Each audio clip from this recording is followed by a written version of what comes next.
평생 가족만 바라보며 살았던 나, 박영숙. 서울 마포구의 낡은 복도식 아파트에서 나는 매일 새벽 5시에 눈을 뜬다. 20년이 넘은 이 아파트는 재개발 소문만 무성할 뿐 변한 것은 없는데 내 인생만 자꾸 쪼그라드는 것 같다.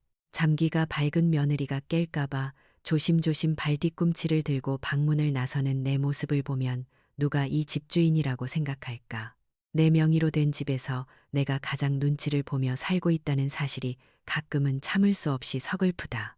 32살 된 내 아들 민준이는 IT 대기업 과장이고 며느리 서연이는 전업주부다. 이들이 단잠에 빠져 있는 동안 나는 부엌으로 향해 쌀을 씻는다. 물소리조차 시끄러울까봐 졸졸졸 흐르게 조절하는 내 모습이 마치 남의 집 식모 같다는 생각이 들 때도 있다. 3년 전 덫에 걸리다.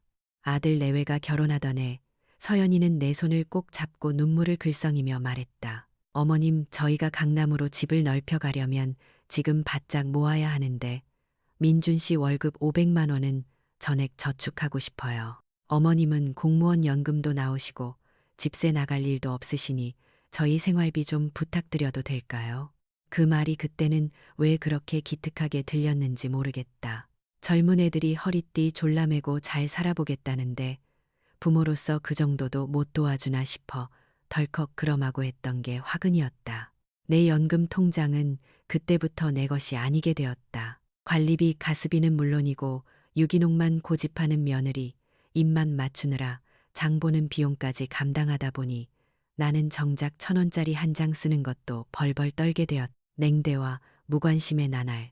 아침 7시가 넘어 부스스한 얼굴로 나온 며느리는 식탁 위에 차려진 된장찌개와 생선 구이를 보고도 시큰둥한 표정을 짓는다.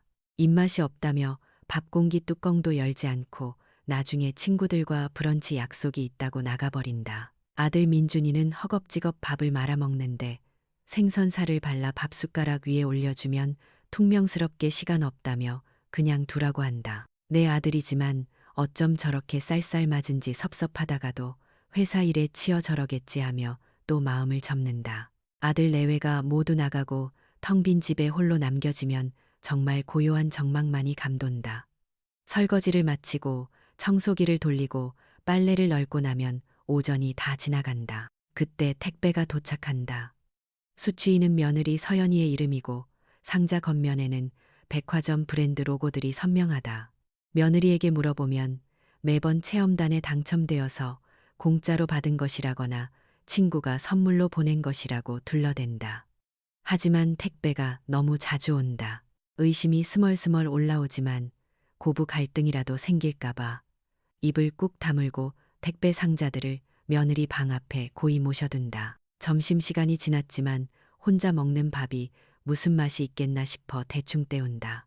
아들이 먹다 남긴 된장찌개는 식어서 기름이 둥둥 뜨고 며느리가 손도 대지 않은 밥은 딱딱하게 굳어 있다. 냉장고 구석에 쉰 김치를 꺼내 물에 밥을 말아 훌을 넘기는데 목구멍이 까끌까끌하고 속이 쓰려온다. 며느리는 지금쯤 친구들과 우아하게 브런치를 즐기고 있을 텐데 나는 여기서 찬밥 신세를 면치 못하고 있다는 생각이 들자 갑자기 눈시울이 붉어진다. 참을 수 없는 치통. 오후가 되자 욱신거리는 통증이 잇몸 전체로 퍼진다.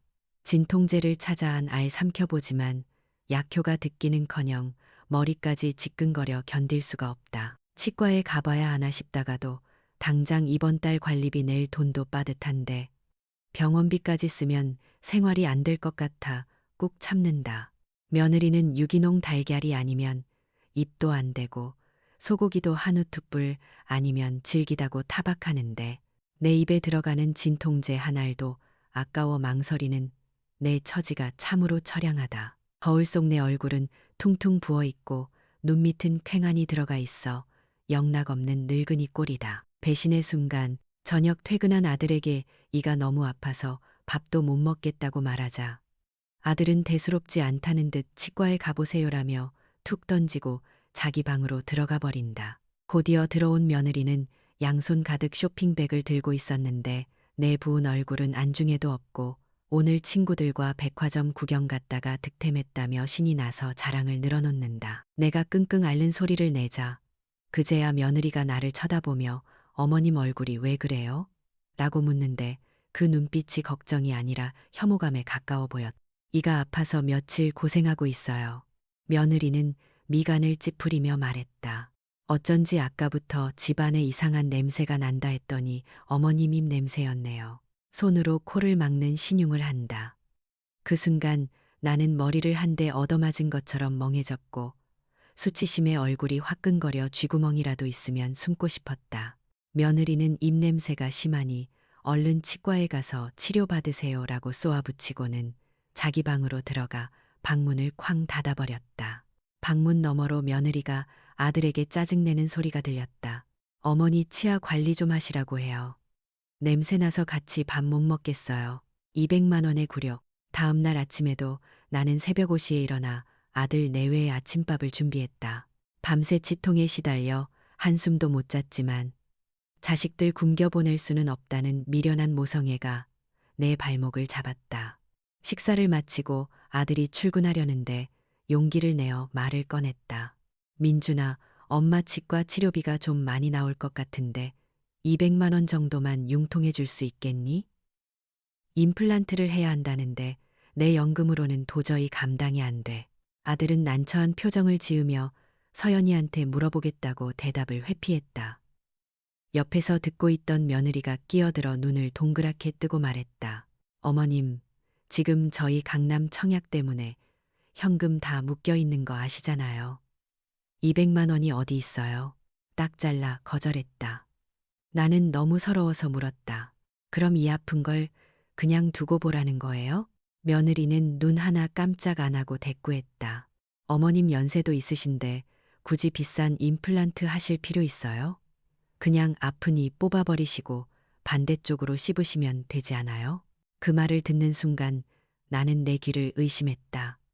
200만 원이 없어서 생리를 뽑으라니. 아들을 쳐다보며 내 생각도 그러냐고 눈으로 물었지만 아들은 고개를 돌리고 넥타이를 매는 척하며 내 시선을 피했다. 충격적인 발견. 그날 오후 거실 소파 테이블 위에 며느리가 깜빡 잊고 두고 간 태블릿 PC가 놓여 있었다. 갑자기 알림음이 울리며 화면이 켜졌다. 무심코 시선이 갔는데 메시지 알림 창에 뜬 내용이 내 눈을 의심케 했다. 발신자는 울엄마였고 내용은 이랬다. 300만 원 잘 받았어. 우리 딸 덕분에 제주도 특급 호텔 예약했어. 사위 월급 관리는 역시 딸이 해야 해. 손이 떨려서 태블릿을 들 수도 없었다.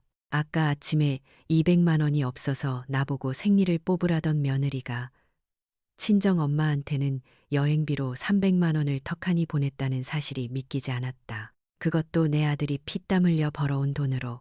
머릿속이 하얗게 변하고 숨이 가빠져 왔다. 3년 동안 강남 아파트 산다고 허리띠 졸라매자고 했던 게 다 거짓말이었구나. 내가 먹고 싶은 거 못 먹고 입고 싶은 거 못 입으며 아껴준 돈이 고스란히 며느리 친정 식구들 호강시켜주는 데 쓰였다는 걸 알게 되자 분노가 치밀어 올라 손끝이 차가워졌다. 나는 안방으로 들어가 장롱 깊숙한 곳에 숨겨둔 내 도장을 꺼내보았다. 이 집은 내 명의로 된 내 재산이고 내 마지막 보루다. 며느리가 버리고 간 명품 쇼핑백들이 눈에 들어왔다. 쓰레기통에 처박혀 있던 영수증들을 다시 꺼내보니 가방 하나 값이 내 임플란트 비용보다 훨씬 비쌌다. 결심의 밤. 그날 밤 나는 뜬 눈으로 밤을 지새우며 많은 생각을 했다.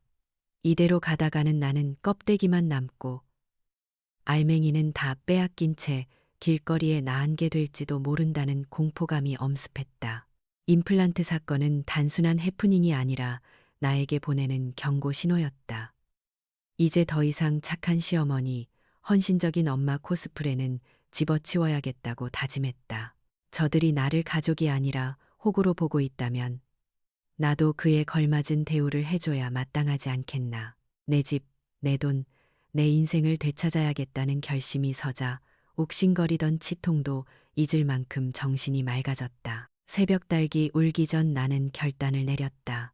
이제부터 마포에 호구는 없다. 오직 집주인 방 여사만 있을 뿐이다. 치과에서의 진단. 날이 밝자마자 무거운 몸을 이끌고 동네 치과로 향했다. 치과 의자에 누워 입을 벌리고 있자니 의사 선생님이 혀를 차며 말했다.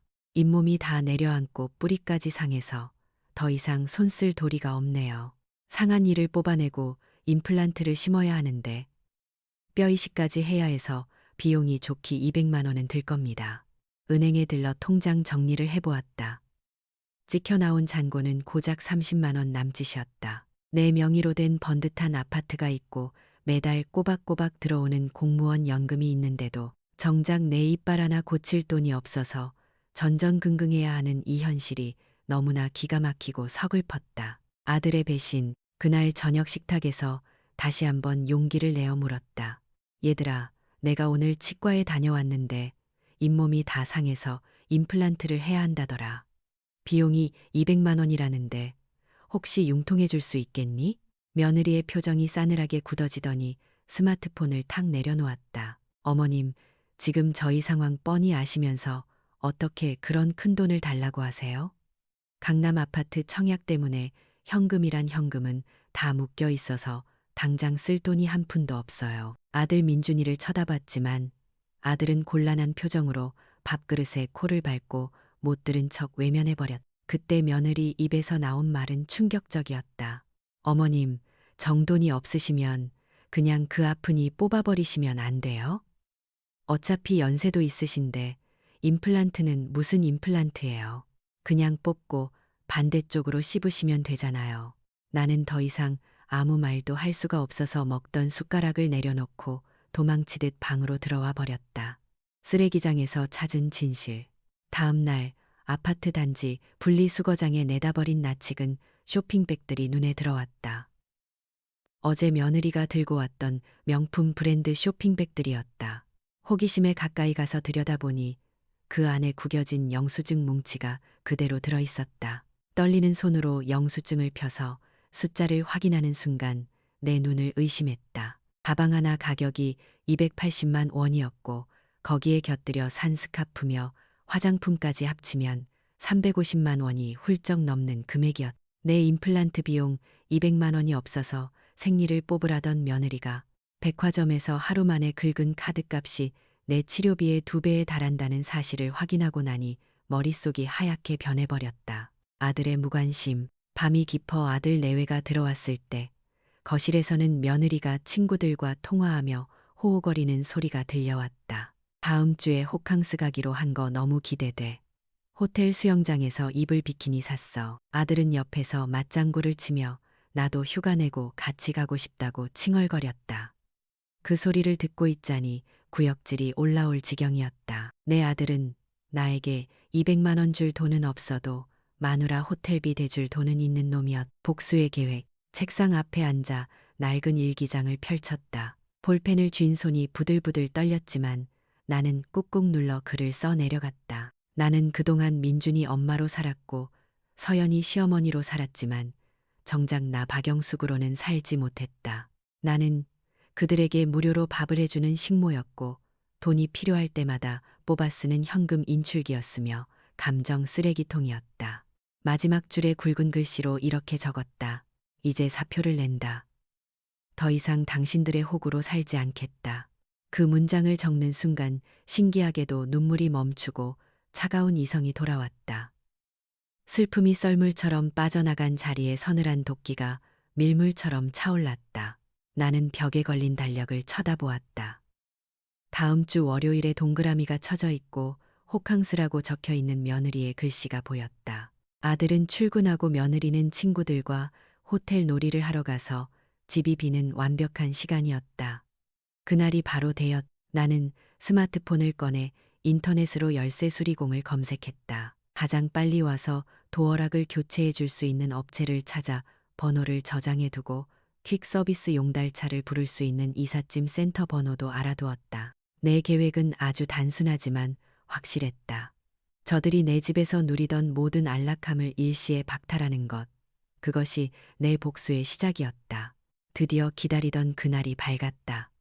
월요일 아침. 며느리 서연이는 친구들과의 호캉스 약속 때문에 한껏 들뜬 표정으로 화장대 앞에 앉아 있었다. 어머님, 저녁은 밖에서 먹고 들어올 거니까 기다리지 마세요. 나는 평소처럼 미소를 지으며 대답했다. 그래, 잘 다녀오렴. 아주 오랫동안 재미있게 놀다 오거라. 그 말이 그들에게 보내는 마지막 인사가 될 줄은 꿈에도 몰랐을 것이다. 현관문이 닫히고 두 사람의 발자국 소리가 완전히 멀어지자마자 나는 돌변했다. 미리 연락해 두었던 열쇠 수리공에게 전화를 걸었다. 사장님, 이 도어락 좀 뜯어내고 최신형으로 튼튼한 걸로 바꿔주세요. 비밀번호는 저만 알 수 있게 설정할 거예요. 30분도 채 지나지 않아 작업이 시작되었다. 윙하는 드릴 소리와 함께 낡은 도어락이 뜯겨 나가는 것을 보면서 나는 묵은 체증이 내려가는 듯한 쾌감을 느꼈. 철저한 청소, 도어락 교체가 끝나자마자 나는 거실 한복판에 미리 사둔 대형 이사 박스 10개를 펼쳐 놓았다. 안방문을 활짝 열어젖혔. 옷장문을 열자 며느리가 사모은 수십 벌의 옷가지들과 명품 가방들이 쏟아져 나왔. 나는 그것들을 정리할 생각 따위는 없었다. 손에 잡히는 대로 박스 안에 쑤셔 넣기 시작했다. 화장대 위에 고급 화장품들도, 서랍 속의 비싼 시계들도, 아들의 노트북과 서류 가방까지 모조리 박스 안으로 던져 넣었. 깨지든 구겨지든 내 알바 아니었다. 내 인생을 구겨뜨린 대가에 비하면 이것은 아무것도 아니었다. 10개의 박스가 가득 차자 나는 테이프로 칭칭 감아 봉해버렸다. 약속한 시간에 맞춰 퀵서비스 용달차가 도착했다. 이걸 다 어디로 보내시는 거예요? 경기도에 있는 이 주소로 보내주세요. 착불로요. 며느리의 친정집 주소였다. 친정 엄마한테 300만 원이나 보냈으니 이사 비용 정도는 껌값으로 여기지 않겠냐는 비아냥이 목구멍까지 차올랐다. 트럭 짐칸에 박스들이 하나둘씩 실리는 모습을 지켜보며 나는 묘한 해방감을 맛보았다. 트럭이 멀어지는 뒷모습을 보며 나는 마음속으로 작별을 고했다. 잘 가라, 내 아픈 손가락들아. 그리고 다신 돌아오지 마라. 짐을 다 보내고 난 뒤 나는 부엌으로 향했다. 냉장고 문을 열자 며느리가 끔찍이도 아끼던 유기농 주스며 한우 등심이며 각종 비싼 식재료들이 눈에 들어왔다. 나는 주저없이 그것들을 꺼내 음식물 쓰레기 봉투에 쏟아부었다. 냉장고가 텅 비자 코드를 과감하게 뽑아버렸다. 마지막으로 두꺼비 집을 열어 안방과 건너방의 전원을 차단했다. 스위치를 내리는 순간 탁 하는 소리와 함께 방 안에 불이 꺼지고 어둠이 내려앉았다. 마지막 메시지. 노란 포스트잇 한 장을 꺼내 문구를 적어 내려갔. 나 일주일간 여행 가서 푹 쉬다 올란다. 이 집 4명이인 거 알지? 도어락 바꿨다. 너희 둘 합쳐 월 500번이니까 호텔 가서 자렴. 짐은 사돈댁으로 보냈다. 찾지 마라. 짧지만 더할 나위 없이 명확한 메시지였다. 쪽지를 현관문 정중앙에 떡하니 붙여놓고 나는 내 짐 가방을 챙겨들었다. 현관문을 나서며 나는 뒤를 돌아보지 않았다. 엘리베이터 거울 속에 비친 내 얼굴은 며칠 전의 흑빛이 아니라 생기가 돌고 있었다. 택시를 타고 서울 외곽의 조용한 산사로 향했다. 핸드폰 전원을 꺼버렸다. 화면이 꺼지고 검은 액정만이 남았을 때 나는 완전한 자유를 느꼈. 지옥의 시작. 밤 10시가 넘어서야 집에 도착한 민준과 서연은 콧노래를 흥얼거리고 있었다. 평소처럼 비밀번호를 누르려던 민준의 손가락이 멈칫했. 삑삑 소리 대신 삐비빅 하는 오리움이 울렸다. 당황한 서연이 비키라며 자기가 눌러봤지만 결과는 마찬가지였다. 그제야 두 사람의 눈에 현관문 한가운데 붙어있는 노란 포스트잇이 들어왔다. 서연은 비명을 지르며 길길이 날뛰기 시작했다. 어머님이 미쳤어. 노망나신 거 아니야. 어떻게 우리한테 이럴 수가 있어. 당장 경찰에 신고해. 하지만 민주는 그럴 수 없다는 걸 알았다. 집주인은 엄연히 나였고 도어락을 바꾼 것도 집주인의 권한이었다. 결국 그들이 향한 곳은 변두리의 허름한 모텔이었다. 호화로운 호텔 뷔페를 꿈꿨던 그들에게 주어진 건 불어터진 컵라면과 찬 김밥뿐이었다. 진실의 폭로. 다음 날 저녁 민주는 떨리는 손으로 서연의 핸드폰을 빼서 은행 앱에 접속했다. 계좌 잔고를 확인하는 순간 민준의 눈이 휘둥그레졌. 450원. 이게 뭐야? 거래 내역을 스크롤하던 민주는 경악을 금치 못했다. 엄마 용돈 50만 원, 동생 용돈 30만 원, 명품 할부 120만 원, 브런치 카페 15만 원, 그리고 결정적으로 눈에 띈 내역은 장모님 여행비 300만 원이었다. 며칠 전 내가 이가 아파서 200만 원만 융통해 달라고 했을 때 돈이 없어서 거절했던 그 시기에 장모에게는 300만 원을 송금했던 것이다. 배신감에 눈이 뒤집힌 민주는 서연의 뺨을 세차게 올려붙였다. 짝 소리와 함께 서연이 바닥으로 나뒹굴었다. 내 피 같은 돈 500만 원, 우리 미래를 위해 모은다더니 내 식구들 배불리는 데 썼냐. 우리 엄마는 돈 200만 원이 없어서 이빨도 못 고치고 끙끙 앓았는데 너는 장모 여행 보내주고 명품 사고 그랬냐. 친정에서도 외면당하다. 모텔비마저 바닥난 두 사람은 결국 경기도 처가로 향할 수밖에 없었다. 내가 보낸 짐 10박스가 그곳에 있었다. 제주도 여행에서 돌아온 서연의 부모님은 마당에 산더미처럼 쌓인 박스들을 보며 인상을 찌푸리고 있었다. 사위와 딸이 거짓골을 하고 나타나자 반가워하기는커녕 짐 때문에 마당이 좁아졌다며 불평부터 늘어놓았다. 민준이 며칠만 신세 좀 지겠다고 부탁하자 장인은 곤란한 표정을 지으며 딱 잘라 거절했다. 자네들 이게 무슨 꼴인가. 우리 집 좁아서 재워줄 방 없어.